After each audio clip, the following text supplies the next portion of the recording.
Assalamualaikum warahmatullahi wabarakatuh. Selamat pagi anak-anakku kelas 11 IPA. Sebelum pembelajaran kita mulai, terlebih dahulu kita membaca doa.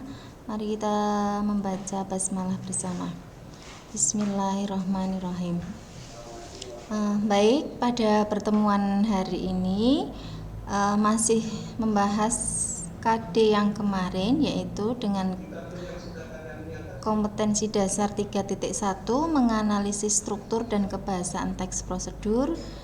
Kemudian KD 4.1 mengembangkan teks prosedur dengan memperhatikan hasil analisis terhadap isi, struktur, dan kebahasaan. Untuk materi menganalisis struktur struktur teks prosedur sudah kalian pelajari pada pertemuan kemarin. Untuk pertemuan hari ini akan Ibu jelaskan mengenai kebahasaan teks prosedur.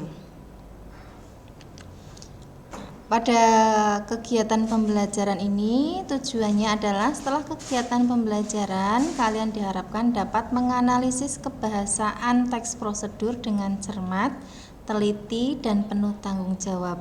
Kalian juga diharapkan dapat menyusun teks prosedur untuk diterapkan dalam kehidupan sehari-hari. Jadi setelah kegiatan yang kedua ini, nanti kalian akan Ibu minta untuk menyusun sebuah teks prosedur. Jadi siap-siap ya. Nah, di sini silahkan kalian amati bahwa ada beberapa unsur kebahasaan dalam teks prosedur, yaitu yang pertama, banyak menggunakan kata kerja perintah atau biasa disebut dengan imperatif. Kata kerja imperatif dibentuk dengan akhiran kan, i, dan partikel lah. Partikel ini adalah bentuk yang melekat ya. Partikel bukan imbuhan. Kalau kan dan i itu adalah imbuhan, tapi kalau partikel ini bentuknya selalu melekat. Perhatikan pada contoh berikut.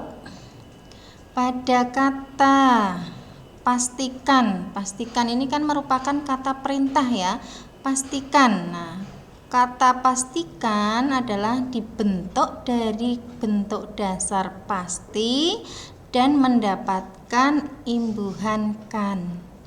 Nah, dari kata pasti mendapat imbuhan kan menjadi pastikan. Nah, kata pastikan ini membentuk kata kerja perintah. Untuk contoh yang kedua, kata tunjuk mendapatkan imbuhan kan menjadi tunjukkan. Nah, kata tunjukkan merupakan bentuk kata perintah yang berisi memerintah ya, tunjukkan berarti disuruh menunjukkan. Kemudian cerita itu asalnya kan kata benda, kemudian mendapat imbuhan kan berubah menjadi ceritakan. Nah, ceritakan ini berarti bentuk perintah untuk menceritakan. Nah, berarti ini menandakan bahwa imbuhan kan berfungsi untuk menjadikan kalimat perintah, menjadikan kata kerja perintah atau imperatif. Yang kedua, imbuhan i. Nah, lihat pada contoh untuk imbuhan i, dari kata hindar mendapat akhiran i menjadi hindari. Kata hindari ini merupakan kata perintah untuk menghindar. Kemudian contoh yang terakhir, partikel lah. Nah, jadi mendapat partikel lah menjadi kata jadilah ini adalah bentuk perintah. Masih banyak lagi partikel-partikel, misalnya ambil mendapatkan partikel lah menjadi ambillah. Semua kata yang berakhiran kan, i, dan partikel lah membentuk kata kerja imperatif. Nanti bisa kalian cari contoh sebanyak-banyaknya untuk pemahaman yang lebih mendalam. Untuk berikutnya, Ini yang perlu kalian perhatikan bahwa ciri-ciri kalimat imperatif adalah berisi perintah, imbauan atau ajakan ya, imbauan atau larangan serta diakhiri dengan tanda seru. Nah, perintah, imbauan sama dengan ajakan, bisa juga berbentuk larangan. Nah, diakhiri dengan tanda seru. Ini yang perlu kalian ingat-ingat. Ini ciri-ciri kalimat imperatif. Baik, berikutnya adalah ciri kebahasaan yang kedua, yaitu banyak menggunakan kata teknis yang berkaitan dengan topik yang dibahasnya. Nah, kata teknis itu sendiri adalah kata-kata yang memiliki makna khusus pada suatu bidang keahlian. Nah, makna dari kata teknis ini adalah makna leksikal atau makna kamus, makna asli ya, makna yang sebenarnya. Apabila teks tersebut berkenaan dengan masalah komunikasi, akan digunakan istilah-istilah komunikasi pula. Contohnya kontak mata, pewawancara, verbal, nonverbal, bahasa tubuh, dan negosiasi. Untuk kata-kata teknis ini bisa kalian lihat maknanya dalam kamus. Nah, tahu ya, Kamus Besar Bahasa Indonesia. Tidak hanya bahasa Inggris yang memiliki kamus, bahasa Indonesia juga memiliki kamus. Berikutnya, untuk yang ketiga, banyak menggunakan konjungsi dan partikel yang bermakna penambahan. Konjungsi penambahan adalah sebuah konjungsi yang bermakna tambahan yang diberikan untuk menggabungkan.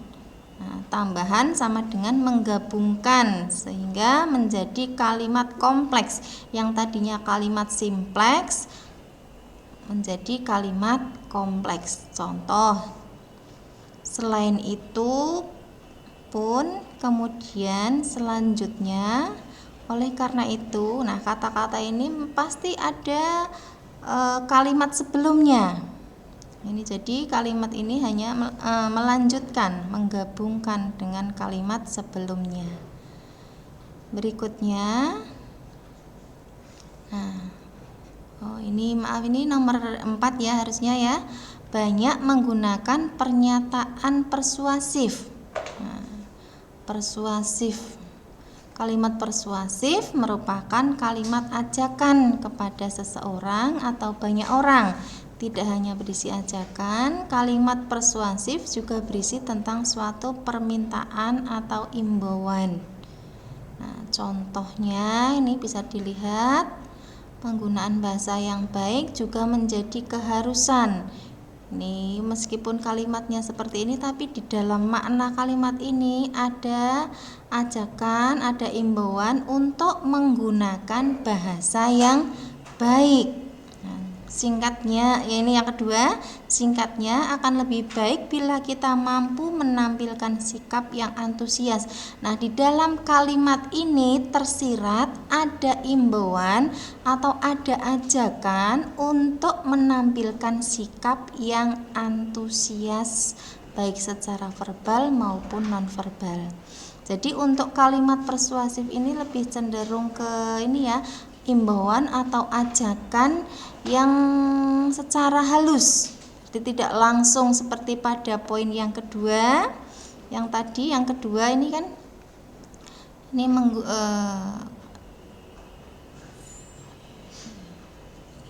untuk yang ke sebentar ya. Pada kalimat ini kalimat imperatif ya. Jadi kalau kalimat imperatif itu lebih menekan ke perintah langsung. Nah, ada ambilkan, bacakan, ini kan secara langsung. Tetapi kalau kalimat persuasif ini ajakan ataupun imbauan atau permintaan, tapi bentuknya secara halus. Nah, jadi tidak ada langsung gunakan bahasa yang baik.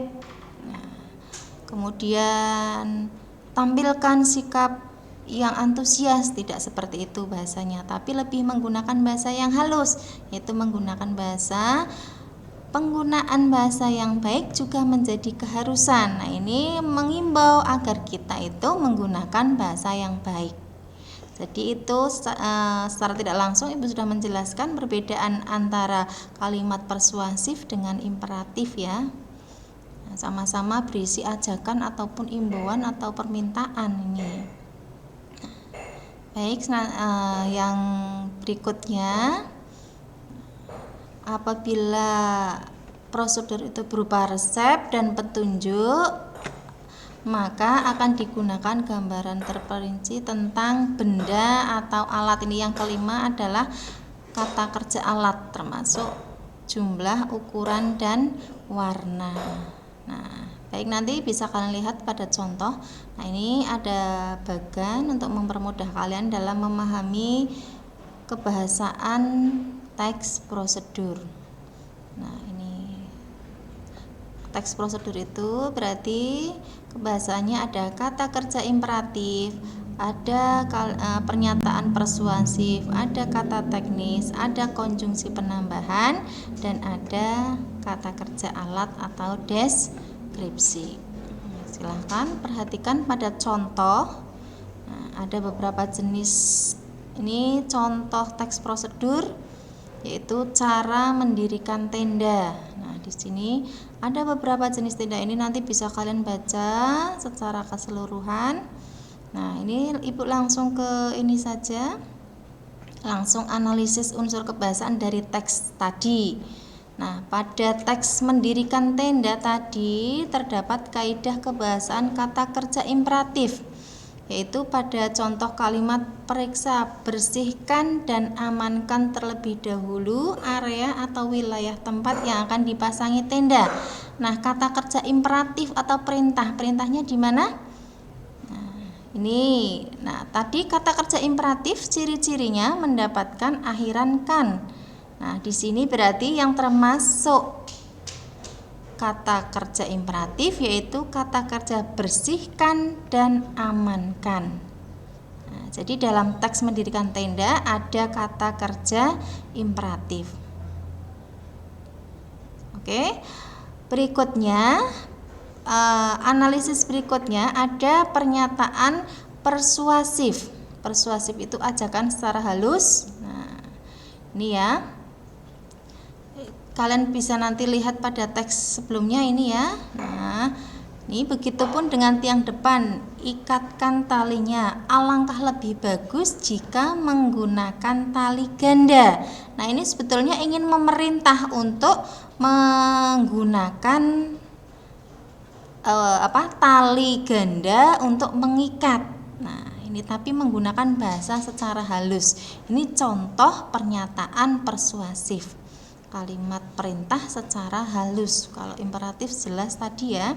Kemudian yang ketiga, dalam teks tersebut juga terdapat kata teknis. Kata teknis ini contohnya pasang pendukung tenda seperti lampu, pagar, gerbang, dan lain sebagainya. Nah, di sini kata tenda, lampu, pagar ini adalah kata-kata yang berkaitan dengan pendirian tenda. Biasa kalau di tenda kan ada ini ya, ada pagarnya, ada lampunya, ada gerbangnya, dan sebagainya. Nah, ini berarti kata-kata yang ada dalam topik pembicaraan. Ini namanya kata teknis. Berikutnya adalah konjungsi penambahan. Nah, konjungsi penambahan, nah, kira-kira mana ini yang termasuk konjungsi penambahan? Nah, setelah menegakkan tiang tongkat, ambil tali lalu. Nah, lalu di sini merupakan konjungsi penambahan untuk menambahkan setelah diregangkan tiang tongkatnya lalu diikat. Setelah ditegakkan lalu diikat. Ini adalah penambahan. Berikutnya yang contoh deskripsi alat ini juga terdapat dalam teks mendirikan tenda. Nah, persiapkan perlengkapan dan peralatan. Nah, di sini memang ada alat-alatnya. Alat untuk memasang tenda antara lain tiang, patok, tali, palu kecil, dan lain-lain.